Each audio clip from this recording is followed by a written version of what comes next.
মানে যদি এমন হতো যে বেনামাজির জানাজা হয় না, আমার মনে হয় নামাজির সংখ্যা বাড়তো। যদি এমন হতো বেনামাজির সাথে কেউ মেয়ে বিয়ে দিবে না, ছেলে বিয়ে দিবে না, আমার মনে হয় নামাজি বাড়তো। যদি এমন হতো বেনামাজির সাক্ষী গ্রহণ করা হবে না, কি গ্রহণ করা হবে না?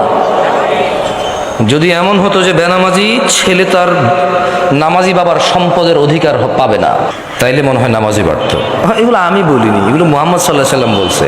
বেনামাজি বেওয়ারিশ থাকে, কারো ওয়ারাসাত পায় না। বেনামাজি কি পায় না? নামাজির ওয়ারাসাত পায় না, পৈতৃক সম্পত্তি পায় না। যে ছেলে নামাজ পড়ে না তার বাপের সে পৈতৃক সম্পত্তি পায় না, ইসলামে সে পায় না। সে মারা গেলে তার জানাজার নামাজ হয় না। বেনামাজি জামাই নামাজি বউ বিয়ে টিকে না হিসেবে, কারণ বাইনাল আবিদি ওয়া বাইনাল কুফরি তারকুস সালাত। বান্দাও কুফুরির মধ্যে পার্থক্য হচ্ছে নামাজ ছেড়ে দেওয়া। তো কাফের আর মুসলমানের তো বিয়ে টেকে না। বাইনাল আবিদি ওয়া বাইনাশ শিরকি ওয়াল কুফর তারকুস সালাত। বান্দা